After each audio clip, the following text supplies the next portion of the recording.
இந்த முரளிகிருஷ்ணனை எப்படியாச்சும் வசமா சிக்க வச்சிடலாம் அப்படின்னு சொல்லிட்டு பயங்கரமான பிளான் எல்லாமே நடந்துட்டு இருக்கு. ஆனா இந்த இடத்துல எல்லாமே தப்பு தப்பாவே நடக்குது. அதாவது இப்போ இந்த முரளிகிருஷ்ணனே ஒரு மிகப்பெரிய பிளானை போட்டான், அதுல அவனே வசமா சிக்கிக்கிட்டான். அப்படி இருக்கும்போது இதுல என்ன ஏது அப்படின்றத விசாரிக்கிறது அப்பாற்பட்ட விஷயமா இருந்தாலுமே கூட எதுக்காக இப்படி பண்ணணும், அதுவும் வந்து ஷேர் மார்க்கெட்ல போட்டு கடைசியில லாஸ் ஆயிடுச்சு, ஏமாத்திட்டாங்க அப்படி இப்படின்றமா வந்து சொல்லிட்டு இருக்காங்க. அப்படி இருக்கும்போது நம்ம அஞ்சலி எல்லாம் இந்த ஒரு விஷயத்தை பத்தி கொஞ்சமாச்சும் வந்து யோசிச்சு பார்த்துருக்கணும்.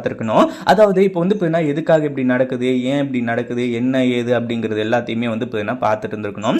ஆனா அப்படி அப்படியே விட்டதுனால என்னாச்சு அப்படின்னு பார்த்தீங்கன்னா, ஒரு பக்கம் நம்ம ராகவுக்கு செம்ம கோபம் வர ஆரம்பிச்சிருது. இவன் இப்படியே பண்ணிட்டு இருந்தான் அப்படின்னா, அதாவது அக்கா கிட்ட கேட்டிருந்தா கண்டிப்பா வந்து எவ்வளவு பணம் வேணுமோ அது எல்லாத்தையுமே கொடுத்துருப்பாங்க.